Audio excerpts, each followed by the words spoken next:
홍명보 감독을 국가대표팀 사령탑에 앉히는 데 결정적 역할을 했던 이임생 전 기술총괄이사. 낮은 지식과 경험을 비난하셔도 좋습니다. 하지만 제 스스로 이런 결정에 대해서 후회를 하고 싶은 마음은 없습니다. 이랬던 이 사람이 청문회 코앞에 두고 캄보디아 프로축구단 취업을 핑계로 불출석 사유서를 냈다네요. 이거 딱 봐도 미꾸라지 전략이죠? 그리고 그 이임생이 뒷구멍으로 추천해서 뽑은 홍명보 감독. 이 사람은 또 뭘 했느냐? 자택 근처 한우집이며 호텔이며 2년 동안 축구협회 법인카드로 1,400만 원 넘게 긁었다는 게 단독 보도로 드러났습니다. 국민 세금과 팬들의 성원으로 채워진 협회 예산을 자기 동네 맛집 탐방하듯 써버린 거예요. 이거 완전 국민 혈세 빨아먹는 흡혈귀 아닙니까? 오늘 영상에서는 이 두 사람, 그리고 그 뒤에 숨은 축구협회 민낯을 낱낱이 파헤쳐 보겠습니다. 먼저 이임생 전 이사 이야기부터 해보죠. 이 사람이 누구냐면요. 2024년 홍명보 감독 선임을 사실상 주도한 핵심 인물입니다. 당시 축구협회 기술총괄이사로서 제가 사퇴하겠습니다. 하지만 절대 명예로서 제가 통화를 안 하고 동의를 안 받은 거는 절대 이거 저 동의를 못 하겠습니다. 이거 기억하시죠? 지난 청문회에서 울먹거리며 생쇼하고 주접떨던 저 모습. 감독 선임 절차를 총괄했는데 국회 현안 질의에서는 홍 감독과 독대로 면담했다고 설명했다가 나중에 최영일 당시 부회장이 그 자리에 동석했던 사실이 드러나면서 위증 논란까지 있었던 인물이에요. 처음부터 절차 자체가 깨끗하지 않았다는 의혹이 있었던 겁니다. 그런데 이 사람이 지금 뭘 하고 있느냐? 한국이 월드컵 조별리그에서 탈락한 직후 캄보디아 프로축구단 나가월드 FC의 테크니컬 디렉터로 부임해버렸습니다. 타이밍이 진짜 절묘하죠? 대참사 직후 한마디 사과도 없이 조용히 짐 싸서 캄보디아로 떠난 거예요. 나가월드 FC 측이 공개한 영입 영상을 보면 단순히 팀을 관리하러 온 게 아니라 하나의 유산을 구축하기 위해 이곳에 왔다 는 식의 포부까지 밝혔더라고요. 국내에서는 침묵으로 일관하다가 해외 가서는 저렇게 당당하게 미래를 말하는 모습. 여러분은 어떻게 보이십니까? 그리고 이번 청문회 7월 30일이 다가오니까 어떻게 했느냐? 캄보디아 구단에 취업해서 참석이 어렵다는 불출석 사유서를 제출했습니다. 이게 왜 문제냐면 현행 국회 증언감정법상 청문회는 국정감사와 달리 해외 체류 증인을 강제로 데려올 방법이 마땅치 않아요. 동행명령 같은 강제수단도 국정감사에만 있지 청문회에는 적용이 어렵습니다. 그러니까 해외 취업이라는 방패 하나만 들면 국회도 손쓸 방법이 없는 겁니다. 이걸 두고 축구계 관계자가 뭐라고 했느냐면 청문회 임박해 취업한 것을 핑계로 불출석하는 것 같다고 직격했어요. 여러분도 딱 감이 오시죠? 이게 바로 꼼수 취업이자 청문회 회피 전략인 겁니다. 더 기가 막힌 건 그 다음이에요. 월드컵 탈락 이후 이임생 책임론이 불거졌을 때 이 사람 뭐라고 했었냐면 책임지겠다고 말했었거든요. 근데 정작 국민 앞에서 진짜 책임을 묻는 자리, 청문회에는 대리인을 내세우려다 국회에 거절당한 정황까지 나왔습니다. 정모규 회장과 홍명보 전 감독이 출석을 확정지은 상황에서 이임생 전 이사만 법률 대리인을 보내겠다는 취지의 의사를 밝혔다는 보도까지 있었어요. 진짜 어이가 없죠? 눈물 흘리며 책임지겠다던 말을 하며 온갖 주접이란 주접은 다 떨더니 정작 중요한 순간엔 변호사 뒤에 숨으려 한 거죠. 이게 무슨 진정성 있는 사과입니까? 법리적으로만 방어하고 빠져나가겠다는 딱 그 계산만 보이는 태도예요. 참고로 이번 청문회에는 이임생 전 이사 말고도 박항서 전 부회장 겸 북중미 월드컵 지원단장도 불출석 사유서를 냈습니다. 태국 칸차나부리 FC 감독으로 현재 업무 중이라 장기간 자리를 비우기 어렵다는 사유였는데 이분은 월드컵 조별리그 탈락 직후 고개 숙여 사과라도 했었죠. 반면 이임생 전 이사는 그 흔한 사과 한마디 없이 잠적하다시피 캄보디아로 넘어갔다는 점에서 결이 완전히 다릅니다. 그뿐만 아니라 박지성 K축구혁신위원회 공동위원장을 비롯한 참고인들도 상당수 불출석 사유서를 제출한 것으로 파악됐어요. 이쯤 되면 청문회 자체가 맹탕이 될 거라는 우려가 나오는 것도 당연합니다. 정몽규 회장, 홍명보 전 감독, 이임생 전 이사 이 세 명을 한자리에 불러서 대질까지 시켜야 실체적 진실에 접근할 수 있다는 게 축구계의 중론인데 정작 핵심 증인이 빠지면 나머지 두 사람이 원론적인 답변만 되풀이해도 반박할 방법이 없어진 거예요. 오히려 대조적으로 홍명보 전 감독은 청문회가 열리면 피하지 않고 참석해 감독으로서 져야 할 책임을 끝까지 감당하겠다며 출석 의사를 밝혔습니다. 얼핏 보면 이임생보다는 낫다고 생각하실 수도 있는데요. 다음에 말씀드릴 이야기를 들으시면 생각이 좀 달라지실 겁니다. 한 가지 더 짚고 넘어가야 할 게 있습니다. 이임생 전 이사는 홍명보 감독 선임 당시 국내 지도자들과 후보군을 두루 검토했다고 밝혔지만 정작 최종 결정 과정에서 다른 위원들과의 논의 없이 사실상 독단적으로 홍명보 카드를 밀어붙였다는 게 축구계의 오래된 지적이었습니다. 그렇게 절차 자체가 매끄럽지 않았던 선임이었는데 정작 그 절차를 검증받아야 할 자리에서는 해외 취업이라는 카드로 발을 빼려 하고 있는 겁니다. 시작부터 끝까지 일관되게 책임을 회피하는 패턴, 여러분 눈에는 어떻게 보이시나요? 자, 이제 홍명보 전 감독 차례입니다. 대한축구협회로부터 제출받은 법인카드 사용 내역. 이게 진짜 충격적이에요. 홍 전 감독은 2024년 7월부터 올해 5월까지 법인카드로 총 3,742만 원을 결제했습니다. 그런데 이 중에 1,406만 원, 그러니까 전체의 3분의 1이 넘는 금액이 본인 자택이 있는 경기 성남시 분당구에서 결제됐어요. 결제 장소를 보면 자택 인근 호텔, 정육식당, 해장국집, 완전히 동네 맛집 투어입니다. 대표팀 훈련장이 있는 파주나 협회 사무실이 있는 종로가 아니라 그냥 본인 집 앞에서 카드를 긁은 거예요. 심지어 어린이날, 현충일, 광복절 같은 공휴일에도 분당구 업소에서 수십만 원씩 결제한 내역이 나왔습니다. 국가대표 훈련이나 경기가 없는 공휴일에 협회 업무 추진비로 자택 근처에서 결제한다는 게 상식적으로 납득이 되십니까? 이게 왜 문제가 되냐면요. 축구협회 업무 추진비 지침 자체가 휴일이나 원거리 지역에서의 법인카드 사용을 제한하고 있거든요. 영문화된 규정이 있는데도 이걸 대놓고 무시한 겁니다. 게다가 불가피하게 사용했다면 출장 증빙자료나 소명서를 제출해야 하는데 홍 전 감독은 이것조차 안 냈어요. 협회 법인카드 담당자가 소명서 같은 건 받아본 적이 없다고 진술했을 정도예요.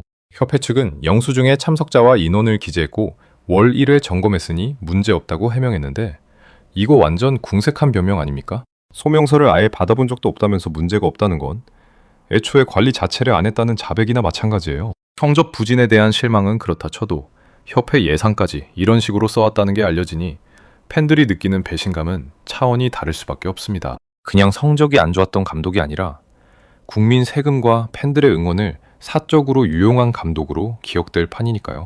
더 황당한 건 뭐냐면 이게 처음이 아니라는 겁니다. 축구협회는 문화체육관광부 감사에서 법인카드 관리 부실이 지적된 뒤 작년 5월 전 직원 대상으로 법인카드 사용 교육까지 실시했어요. 그런데 그 교육 이후에도 홍 전 감독은 자택 인근에서 994만 원을 또 추가로 결제했습니다. 교육까지 받아놓고 배운 걸 배운 대로 안 쓴 거죠. 몰라서 그랬다는 변명조차 이제는 통하지 않는 상황인 거예요. 그리고 이게 홍명보 한 사람만의 문제가 아니라는 게 더 소름 돋는 부분입니다. 최영일 전 축구협회 부회장 기억하시나요? 이분은 재작년 배우자가 운영하는 서울 송파구의 한 일식당에서 법인카드로만 20차례에 걸쳐 364만 원을 결제한 사실이 드러나서 몰아주기 논란이 일었던 인물이에요. 당시 축구협회 임원 14명이 지출한 식당 중 가장 많은 금액이 이 일식당에서 나왔는데 하필 배우자가 운영하는 곳이었다는 게 알려지면서 파장이 컸습니다.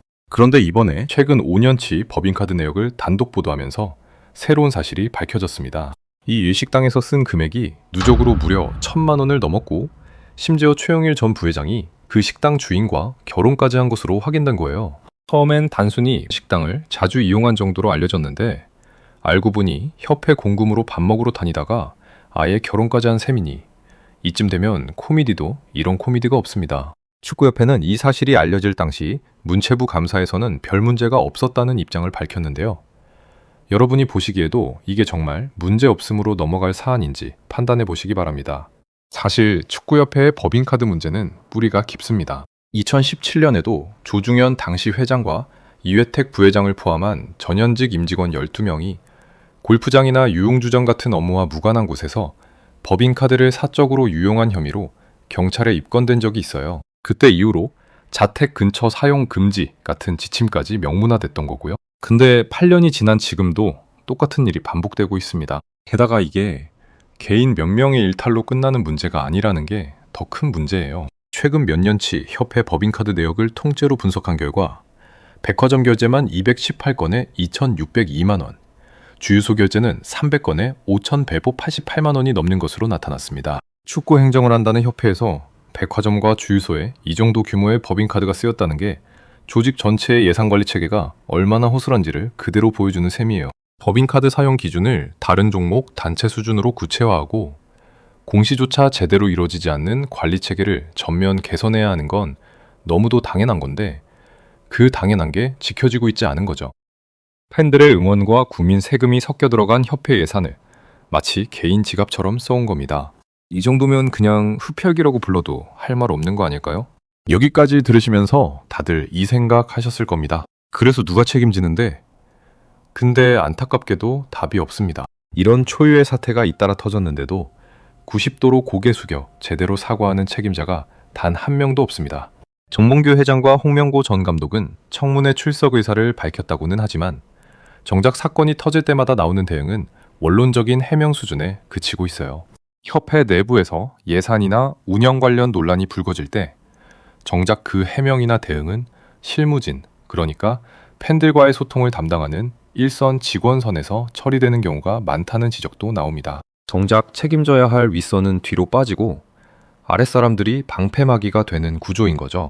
이게 왜 문제냐면 잘 될 땐 자기들 공이고 안 될 땐 협회 전체의 잘못으로 뭉뚱그려지는 전형적으로 후진적인 조직 문화이기 때문입니다. 정작 그 안에서 일하는 젊은 실무자들은 무슨 죄입니까? 본인들이 꿈꾸던 축구 행정을 하겠다고 들어왔을 텐데 정작 하는 일이 윗사람들 법인카드 내역 정리하고 국회에 제출할 소명자료 만드는 거라면 그 자괴감이 어느 정도일지 짐작이 가시죠. 정작 조직을 대표해 국민 앞에 나서야 할 사람들은 뒤로 빠지고 아무 잘못도 없는 실무진만 여론의 방패막이가 되는 구조.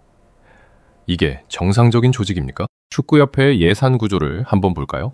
2026년 협회 예산은 총 1387억 원 규모인데 이 중 스포츠토토 복표 수익 54억 원, 국민체육진흥기금 81억 원, 국고보조금 108억 원까지 합치면 243억 원 정도가 공적 자금으로 채워져 있습니다. 협회 예산의 17.5%에 해당하는 규모예요. 참고로 정부 보조금이 사실상 제로에 가까운 독일 축구연맹이나 일본 축구협회와는 완전히 대조적인 구조입니다. 그러니까 지금 문제되는 이 돈들, 팬들이 낸 응원의 대가와 국민 세금이 섞여 들어간 돈이라는 얘기예요. 상황이 이렇다 보니 정부도 더는 손 놓고 볼 수 없다는 입장입니다. 아주 듣기만 해도 답답하시죠?